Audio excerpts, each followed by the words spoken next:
everyone, welcome to Divi Stories. It's me, Divya. And ఈరోజుటి blog కంటిన్యూగా అయితే చూడండి, స్కిప్ చేయకుండా. అండ్ ఇక్కడైతే అమ్మ సగ్గుబియ్యం పాయసం అయితే చేస్తున్నాను అనమాట. అండ్ నేను చెప్తూ ఉంటే చేస్తూ ఉన్నాను. అండ్ ఇక్కడ మార్నింగ్ ఇంకా తెలిసిందే కదా, స్టార్టింగ్ ఇంకా బ్రేక్ఫాస్ట్ నుంచి వంట అన్నీ స్టార్ట్ అయిపోతాయి ఇంకా. అండ్ ఇక్కడైతే ఫస్ట్ అయితే మా హస్బెండ్ ఇంకా వెళ్ళిపోతారు కాబట్టి ఇంకా త్వరగా అయితే ఇంకా దోశలు ఇవన్నీ అయితే చేసేస్తున్నాం అనమాట. అండ్ ఇక్కడ ఆనియన్ దోశ అయితే వేస్తూ ఉన్నాం. ఇంకొంచెం ఎప్పుడు కామనే కాకుండా ఇలా ఆల్రెడీ వెజిటేబుల్స్ అన్నీ కూడా కట్ చేసుకొని ఉంచుకున్నాం కాబట్టి ఆనియన్స్ వేసేసి అండ్ ఆనియన్ దోశ 1 గీ కారం దోశ అయితే వేసేసి అయితే ఫస్ట్ తనకైతే పెట్టేసాను అనమాట. మళ్ళీ మా మెయిడ్ వస్తే ఇంకా తనకి కిచెన్ క్లీనింగ్కి ఇవన్నీ అడ్డం అయిపోతాం కాబట్టి ఇంకా అన్ని దోశలన్నీ వేసేసి ఇంకా హాట్ బాక్స్లో అయితే వేసేసామన్నమాట. ఇంకా అన్ని దోశలతో పాటు ఈ సగ్గుబియ్యం పాయసం కూడా అయితే రెడీ అయిపోయింది. అండ్ మనకి సమ్మర్లో ఇది చాలా మంచి చలవ కూడా. అండ్ ఇక్కడ వేదికకు స్నానం చేయించేసి తన్ని కూడా బజ్జో పెట్టేశాము. అండ్ ఇక్కడైతే గార్లిక్తో ఒకటి షార్ట్ అయితే చూసాను అనమాట నేను యూట్యూబ్లోనే. ఇలా షేక్ చేస్తే మొత్తం గార్లిక్ అంతా కూడా మొత్తం పీల్ ఆఫ్ అయిపోతుంది. అండ్ ఇంకా జింజర్ పేస్ట్కి అలా కూడా ఈజీగా ఉంటుంది కదా అని చెప్పి అలా చేశాను. బట్ నాకు అన్నీ అయితే పీల్ ఆఫ్ అయితే అవ్వలేదు. 70% అయితే మొత్తం అయితే పీల్ అయిపోయి నీట్గా అయితే అయిపోయాయి. మనం ఎప్పుడైనా జింజర్ గార్లిక్ పేస్ట్కి కానీ అలా బాక్స్లో స్టోర్ చేసుకొని రిఫ్రిజిరేటర్లో పెట్టేసుకుంటే పప్పుకి దానికి అంతా కూడా బాగుంటుంది. అండ్ ఇక్కడైతే ముందర వీడియోలో వాయిస్ ఓవర్ ఎక్కువ అయిపోయింది. ఇదైతే మీకు చూపిస్తున్నాను కదా, ఇదైతే నేను మీషోలో తీసుకున్నాను అనమాట. అండ్ ఇది ఒకటి కిచెన్ క్లీనింగ్కి కానీ డిష్ వాషింగ్కి కానీ మొత్తం స్క్రబ్బర్లా అయితే ఉంటుంది. అండ్ దీని రివ్యూ అంతా కూడా మొత్తం అయితే ఎండ్ వరకు అయితే చూడండి. దీని రివ్యూ నేను ఎలా ఉంది ఏంటి అని అయితే షేర్ చేస్తాను. ఇది ప్యాక్ ఆఫ్ 5 అయితే వచ్చాయన్నమాట. నాకు కంపారేటివ్లీ అమెజాన్తో పోలిస్తే మీషోలో నాకు చాలా బెటర్ ప్రైస్ అనిపించింది. అమెజాన్లో 70 ఉన్నదన్నమాట ప్రైస్ అంతా కూడా. అండ్ ఇక్కడైతే దానిపైన అయితే లిక్విడ్ వేసేసుకొని విమ్ లిక్విడ్ మొత్తం అయితే నేను ఇంకా దాన్ని వెట్ చేసుకొని కిచెన్ సింక్ దగ్గర అండ్ కిచెన్ ట్యాప్ దగ్గర అండ్ వెనకాల టైల్స్కి అండ్ మొత్తం దాని లోపలంతా కూడా నీట్గా అయితే మొత్తం స్క్రబ్బింగ్ అయితే చేసేసుకుంటున్నాను అనమాట. దానివల్ల దానికి ఏమైనా మనం పట్టుకున్న జిడ్డు కానీ అట్లాంటి స్ట్రెయిన్స్ కానీ అలాంటివి ఉంటాయి కదా, చాలా నీట్గా అయితే రిమూవ్ అయిపోతుంది. మనం వేరే పీస్ ఉంటుంది కదా మనకి సిల్వర్ కలర్లోనే, దాంట్లో ఏంటంటే మనం దాంతో ఇంకా మనం క్లీన్ చేసుకున్నప్పుడు దాని మధ్యలో చిక్కుగా ఉంటుంది కాబట్టి మొత్తం దాంట్లో ఫుడ్ పార్టికల్స్ కానీ అలాంటివి ఏమైనా డస్టింగ్ అంతా ఇరుక్కుపోతాయి. నాకు ఇందులో అలా ఏం అనిపించలేదు. మనకు కనిపించినా కూడా అది ట్యాప్ కింద ఇలా ఫోర్స్గా వాటర్ వస్తాయి కాబట్టి అది ఈజీగా రిమూవ్ అయితే అయిపోతున్నది అనమాట. నాకు ఇది చాలా దాంతో పోలిస్తే ఇది నాకు చాలా బెటర్ అని అయితే అనిపించింది. ఫస్ట్ ఆఫ్ ఆల్ ఏంటంటే ఈజీ టు క్లీన్ అనమాట. మనకి మెయింటెనెన్స్కి కానీ ఇవన్నీ ఎలా క్లీన్ అవుతుంది, ఫస్ట్ ఎక్కువ ప్రెషర్ పెట్టేసి మనం గట్టిగా రుద్దేసేదానికంటే.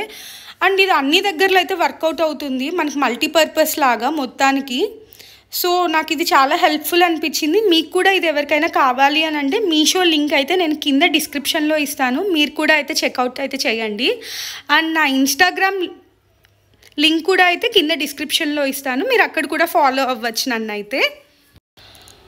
ఆ స్క్రబ్బర్తో అయితే మొత్తం అయితే క్లీన్ చేసేసుకున్నాను కదా ఆ లిక్విడ్తో. ఇప్పుడైతే ఇది మైక్రోఫైబర్ క్లాత్ అనమాట. ఇది నేను డీమార్ట్లో తెచ్చుకున్నాను. అండ్ దీంతో యాక్చువల్గా ఇంకొకటి కానీ ఉంది, అది కూడా ఏంటంటే మనం రీయూజ్ చేసుకోవచ్చు ఏదైనా కానీ. ఇది ఏంటంటే మనకి స్క్రాచెస్ పడకుండా అలా అయితే ఉంటుంది, సాఫ్ట్గా ఉంటుంది కాబట్టి వాటర్తో వెట్ చేసేసుకొని నీట్గా అయితే మనమైతే క్లీన్ చేసేసుకోవచ్చు. అండ్ చాలా ఫాస్ట్గా అయితే అయిపోతుంది అనమాట మన రిఫ్రిజిరేటర్ క్లీనింగ్కి కానీ. అండ్ ఇదంతా కూడా అయితే నేను మొత్తం సోప్తో పెట్టేశాను కదా, ఇప్పుడు మళ్ళీ షింక్ దగ్గర నుంచి అండ్ ఇక్కడి వరకు అయితే వచ్చి మొత్తం అయితే క్లీన్ చేసేసుకుంటున్నాను అనమాట. అండ్ కౌంటర్ టాప్ అంతా కూడా క్లీన్ అయిపోయాక అండ్ ఇక్కడైతే నేను స్టవ్ దగ్గరికి అయితే వచ్చాను అనమాట, గ్యాస్ స్టవ్ దగ్గరికి. అండ్ ఇది కూడా నేను మీషోలోనే తీసుకున్నాను. ఇది మనకి అమెజాన్లో కూడా దొరుకుతుంది, క్వాలిటీ చాలా బాగున్నది అనమాట. అండ్ మనకి గ్రిప్ కూడా అయితే బాగుంటుంది ఇది.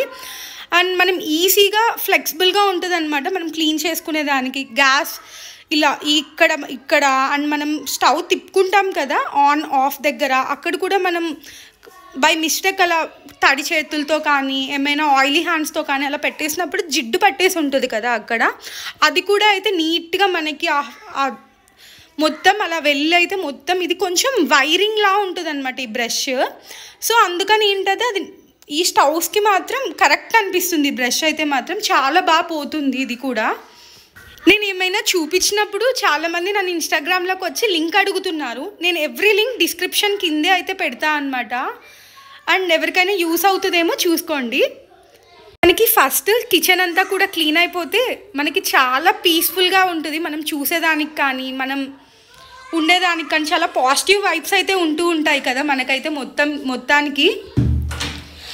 అండ్ ఇక్కడైతే వేదిక కావాలని నేను ఇలా ఓపెన్ చేశాను అనమాట. కెమెరా సెల్ఫీ క్యామ్ ఓపెన్ చేసి వీడియో ఆన్ చేయంగానే వేదిక కూడా ఏదో చెప్తూ ఉన్నది. ఆమె కూడా నేను మాట్లాడుతుంటే చూసి ఏదేదో చెప్తూ ఉన్నదనమాట. అండ్ ఇక్కడ కూడా హాయ్ చెప్తూ ఉంది అందరికీ కూడా. ఇలా హాయ్ చెప్పు, హలో అని చెప్తూ ఉంటే అందరికీ కూడా హాయ్ అయితే చెప్తూ ఉన్నది. అండ్ మేమైతే ఇంకా స్కూటీలో మళ్ళీ అయితే బయటకు అయితే వచ్చేసామన్నమాట. అండ్ ఈరోజు చాలా చల్లగా అయితే ఉన్నది. అండ్ ఈవినింగ్ ఇది 6:30 అలా అయితే అవుతూ ఉన్నదనమాట. నిన్న వర్షం అయితే పడింది మాకు బాగా అనంతపూర్లో. సో బాగా అయితే చల్లగా అయితే ఉన్నది. అంటే కొంచెం బెటర్, అంటే మరీ చల్లగా లేదు, ఎవ్రీడేతో కంపేర్ చేస్తే కొంచెం బెటర్ అనమాట. ఇక్కడైతే మేము ఎక్కడికి వెళ్తున్నామో చూసేయండి. అండ్ వేదిక అయితే మొత్తం ఇంట్లో నుంచి ఒక టాయ్ అయితే పట్టుకొని వచ్చేసింది అనమాట. నేను అది ఎక్కడ పడేస్తుందా అని చెప్పి అయితే చూసుకుంటూ అయితే ఉన్నాను. అండ్ వేదిక కూడా ఇలా బయటకు రావడం, ఇలా వెళ్ళడం అంటే ఆమెకు కూడా స్కూటీలో చాలా ఇష్టము. అండ్ నేనైతే ఇక్కడ అనంతపూర్లో ఒక ఫ్యాబ్రిక్ స్టోర్ ఉన్నదనమాట. ఆ షాప్కి అయితే వచ్చేసాను. కొన్ని ఫ్యాబ్రిక్స్ కావాల్సి ఉండింది, కొన్ని మెటీరియల్ పీసెస్ ఇవన్నీ కూడా. నేనైతే ఎగ్జాక్ట్ మ్యాచింగ్ కోసం అయితే చూస్తూ ఉన్నా అనమాట. మనకి దొరకదా అని చెప్పి. నేను అనంతపూర్లో ఇప్పుడే అనమాట ఫస్ట్ టైం నేనైతే రావడము ఈ ఫ్యాబ్రిక్ షాప్కి. నాకు అనంతపూర్లో ఎక్కడ ఏం దొరుకుతాయని చెప్పి అయితే తెలీదు. బట్ నేను తిరుగుతూ అయితే ఉంటా అనమాట. నేను చాలాసేపు తిరిగాను ఆ షాప్ కోసము. ఫైనల్లీ దొరికిందనమాట. అన్నీ కూడా తీసేసుకొని ఇంకా రిటర్న్ అయితే ఇంటికైతే వెళ్ళిపోతున్నాను. కొత్తగా చూస్తున్న వాళ్ళు ప్లీజ్ మన ఛానల్ని సబ్స్క్రైబ్ చేసుకోండి. అండ్ మర్చిపోకుండా లైక్ చేయండి అండ్ కమెంట్ చేయండి. మీరు లైక్ అండ్ కమెంట్ చేయడం వల్ల మన ఛానల్ అనేది వేరే వ్యూయర్స్కి 10 మెంబర్స్కి మన వీడియో అనేది హెల్ప్ అవుతుంది అనమాట. సజెషన్లో వెళ్తుంది, యూట్యూబ్ సజెస్ట్ చేస్తుంది మన వీడియో అనేది. అండ్ ఇక్కడైతే అనంతపూర్లో నిన్న వర్షం పడిందని అయితే చెప్పాను కదా. నైట్ అంట ఫుల్ వర్షం అండ్ కరెంట్ కూడా అయితే లేదనమాట. ఆన్ అండ్ ఆఫ్గా ఉంటూ ఉన్నింది. వేదిక అయితే తనకి రెయిన్ ఇప్పుడు బాగా చూస్తూ ఉన్నదనమాట. ఫస్ట్ టైం కదా, తనకి అన్నీ తెలిసాయి రైన్ ఎలా ఉంటుంది ఏంటి అని చెప్పి. తను భయపడుతూ ఉన్నింది ఉరుములకి. ఇంకా తనకు చూపిస్తూ ఉన్న రెయిన్ పడుతుంది అట్లా అని చెప్పి చాలా హ్యాపీ అయింది. ఆ వాన్లో ఇలా పెడుతూ ఉన్నదనమాట. చూడండి ఉరుములు ఎలా వస్తూ ఉన్నాయో. Thanks for watching and thanks for your time. Bye bye.